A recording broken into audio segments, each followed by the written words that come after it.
하나님의 은혜가 여러분들 가운데 함께 하시기를 주님의 이름으로 축원합니다. 오늘 느부갓네살이 또 꿈을 꾸었습니다. 이 꿈을 잘 꾸는 것 같아요. 그래서 꿈을 꿨는데 2장의 꿈과 4장의 꿈은 좀 다릅니다. 2장의 꿈은 느부갓네살이 뭘 생각하느냐 하면 나라를 생각하는 거예요.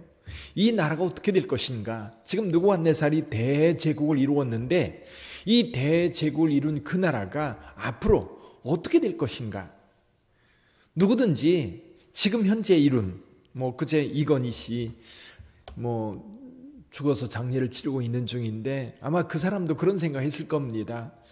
이제 삼성을 세계적인 기업으로 키우면서 앞으로 어떻게 될 것인가 그 고민을 상당히 많이 했을 거예요. 우리 인생도 그렇고 내가 이룬 어떤 것들, 내가 이룬 그것이 과연 앞으로 어떻게 될 것인가. 근데 오늘 본문의 꿈은요, 개인입니다. 느부갓네살 개인의 현재와 미래를 이야기하는 거예요. 앞에 신상은 나라의 현재와 미래를 말하는 것이라고 한다면 여기서는 이제 느부갓네살 개인의 현재와 미래를 말하는 것이라 볼 수 있지요.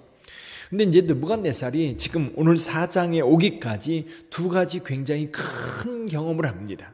하나는 자기도 기억하지 못하는 꿈을 꾸고 이 바벨론에 있는 모든 술사들, 점쟁이들, 또 박사들 다 불러가지고 이 꿈을 좀 내게 말하고 해석해라.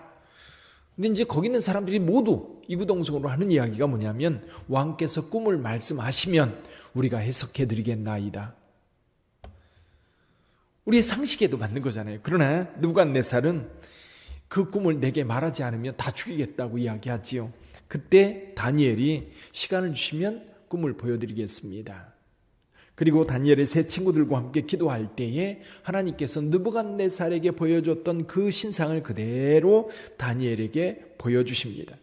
그래서 다니엘을 통해서 느부갓네살은 그 꿈을 확실하게 보고 뿐만 아니라 그것이 무엇을 말하는 것인지 그 해석도 명확하게 경험했었습니다.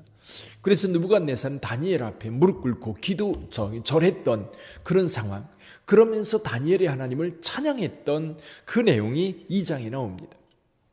근데 또 한 가지 사건은 3장에서 나오지요. 느부갓네살이 자기가 봤던 그 신상을 금으로, 전체를 금으로 만들어가지고 세워놓고 모든 백성들로 하여금 그 앞에서 절하게 했는데 그 절하는 것을 거부했던 다니엘의 세 친구. 느부갓네살이 잘 달래지요. 절해라. 그러면 살려주겠다. 그러나 절하지 아니한다면 어떻게 하겠다? 맹렬히 타는 불못불에 던져놓겠다. 이 세 친구가 하는 얘기가 이겁니다. 이 일에 대하여 왕에게 특별히 대답할 필요가 없습니다. 그러면서 왕이여 우리가 섬기는 하나님이 계시다면 우리를 맹렬히 타는 불못불 가운데에서 건져주실 뿐만 아니라 왕의 손에서도 건져줄 겁니다. 그러나 그렇게 하지 아니하실지라도 우리는 그 신상 앞에 절할 수 없습니다. 이 불같이 화가 났던 느부갓네살이 이 군인들에게 이 사람들을 불에 던져 넣으라고 던져 넣었는데 문제는 뭐냐면 던져 넣는 이 군인들은 다 불타 죽었어요. 근데 이 세 사람이 불 속에 들어갔는데 가만히 보니까 불 속에 또 한 사람이 있는 거예요. 네 사람이 거니는 거예요. 그래서 느부갓네살이 불러냅니다. 불러냈는데 세 사람만 나오지요. 근데 보니까 불에 타는 적도 없고 머리털도 전혀 상하지 않은 그대로의 모습으로 나옵니다. 너무너무 놀랐던 느부갓네살. 다시 한번 이 다니엘과 세 친구의 하나님 앞에 경배하면서 무릎을 꿇었던 사건. 근데 그 내용에 대해서 오늘 4장 1절, 2절, 3절에서 이야기를 하는 겁니다. 느부갓네살 왕은 천하에 거주하는 모든 백성들과 나라들과 각 언어를 말하는 자들에게 조서를 내리노라 원하노니 너에게 큰 평강이 있을지어다. 조서를 내리는 겁니다. 2절 3절 같이 한번 읽어보지요. 지극히 높으신 하나님이 내게 행하신 이적과 놀라운 일을 내가 알게 하기를 즐겨하노라. 참으로 크도다 그의 이적이요 참으로 능하도다 그의 놀라운 일이요 그의 나라는 영원한 나라요 그의 통치는 대대에 이르리로다. 말은 이렇게 했어요. 그렇죠? 말은 이렇게 합니다. 근데 느부갓네살이나 이런 사람들, 뭔가 권력을 쥐고 있는 사람, 뭔가 좀 소유하고 있는 사람들은 자기 능력이 최고인 줄 알아요. 그래서 하나님을 인정하려고 하지 않습니다. 사실 오늘 본문의 말씀에서도요, 이 느부갓네살은 하나님을 굳이 인정하고 싶지 않은 거예요. 왜냐하면 자기가 지금 대제국을 이룬 왕이거든요. 그 꿈을 다시 꿨어요. 이번에 꿈은 분명히 이제 기억을 합니다. 느부갓네살이 분명히 그 꿈을 해석은 못하더라 할지라도 그 꿈이 어떤 꿈인지 다니엘에게 설명하는 꿈을 보니까 이런 겁니다. 큰 나무가 세상 중앙에 있는데 얼마나 높은지 땅 끝에서도 보이는 그런 나무입니다. 그리고 잎은 푸르고 가지가 번성하여 있고 거기에 새들과 짐승들이 다 깃들여서 살아갈 수 있을 만큼, 그리고 그 열매로 세상 모두가 먹고 살 만큼 그렇게 풍성한 나무였습니다. 한 순찰자가 나타나서 그 나무를 싹둑 자른 거예요. 그리고 그 나무 밑둥거를 어떻게 했습니까? 쇠와 놋줄로 동이고 그것을 풀 가운데 두어라. 그래서 아침 이슬 그리고 들짐승과 더불어 제 몫을 먹으리라. 그런 꿈을 꾸었던 겁니다. 그러면 우리 같으면 이런 생각이 들어요. 이 꿈을 해석할 만한 사람, 자기가 무슨 뜻인지 몰라요. 그럼 그 꿈을 꾸었으면 누구를 부를까요? 당장 다니엘을 부르죠. 그렇잖아요. 근데 이 사람이 다니엘을 불러요? 다니엘을 안 부릅니다. 여기 보면 7절에 보면 그 6절 7절에 보면 이렇게 말씀합니다. 이러므로 내가 명령을 내려 바벨론의 모든 지혜자들을 내 앞으로 불러다가 그 꿈의 해석을 내게 알게 하라였더라. 여기 보면 바벨론의 모든 지혜자들을 내 앞으로 불러다가, 그때 박수, 술객, 갈대아, 술사와 점쟁이들이 들어와서 그 꿈을 느부갓네살이 말하고 해석해라 했더니 아무도 해석하지 못한, 하나님의 은밀한 일을 느부갓네살이 봤습니다. 근데 하나님의 그 은밀한 일을 해석할 수 있는 자는 하나님의 사람 이외에 누가 할 수 있겠어요? 근데 여기서 느낌이 뭐냐면 느부갓네살은 분명히 다니엘이 경험한 하나님, 그리고 다니엘의 세 친구가 경험한 하나님, 그 하나님은 전능자요, 그리고 세상을 주관하는 자요, 그리고 은밀한 것을 나타내시는 하나님이라고 하는 것을 분명히 고백하면서도 그 안에 들어가고 싶지 않은 거예요. 그 하나님의 통치 속에 들어가고 싶지 않은 거예요. 왜냐면 내가 권력자니까. 이게 세상 사람들인 것 같아요. 이게 세상이고요. 그래서 세상은 하나님을, 지금 느부갓네살은 하나님을 대적할 수는 없지만 그래도 거리를 두고 싶은 거예요. 그리고 나도 이런 능력 안에서 이렇게 이 문제를 해결할 수 있을 거라고 자신 있게 얘기하면서, 그리고 여기 바벨론 제국에 있는 이 수사들이라는 이런 사람도 그만한 능력이 있는 거 아닌가, 여전히 그 미련을 두고 있는 거.